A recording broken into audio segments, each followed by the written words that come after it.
Hi, today I'm going to be sharing 5 things that I wish I would have known sooner as a mom.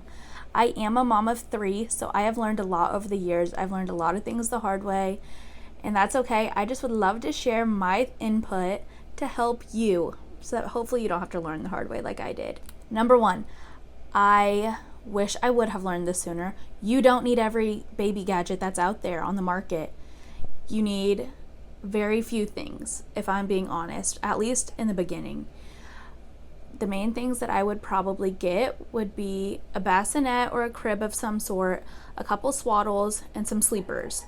Whatever you're going to be feeding, whether it's breast milk or formula, and some burp cloths. So somewhere to set the baby, and somewhere for the baby to sleep, and some things for the baby to wear. That's about all that you're going to need. You don't need the snoo. You don't need little rockers and bouncers and all of these things. I mean, if you want them, great, but you don't need them. As long as you have 1 to 2 places where you can set your baby, it's great. They don't need a million clothes either. Number 2, don't spend a lot of money on your baby clothes. If you're someone that wants to invest in them, that's great.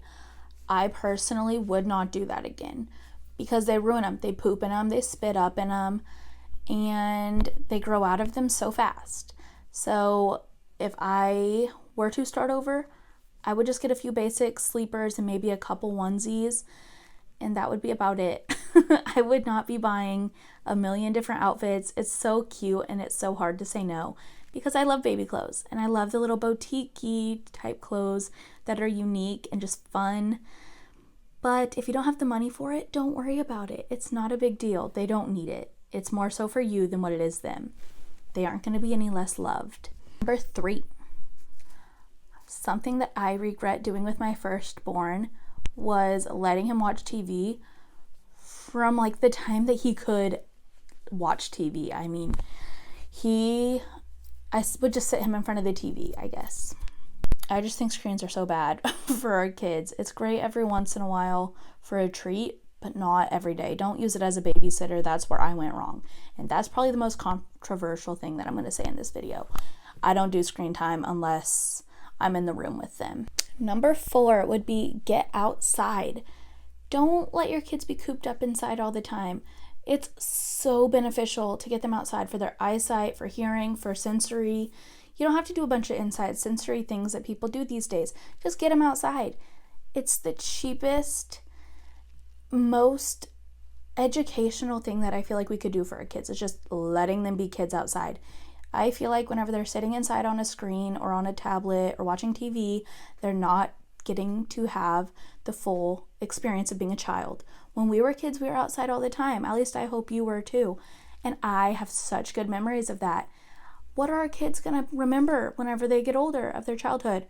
They're not going to remember the TV shows that they watched. Why are we letting them watch TV unlimited hours of the day? Get your kid outside. Let him be a kid. Let him be bored. And the last piece of advice that I have, I guess would be advice, is you are the best mom for your baby. You know what's right. Even if what I said today isn't what you feel is right for you, that's okay because you're your baby's mom.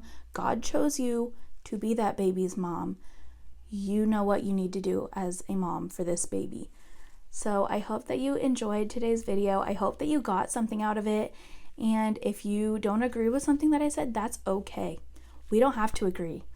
But that's just my little piece of advice for you. Take what you want. If you don't agree, let it slide off your back. That's okay. I hope that you enjoyed today's video, and I hope that you have a great day. Bye.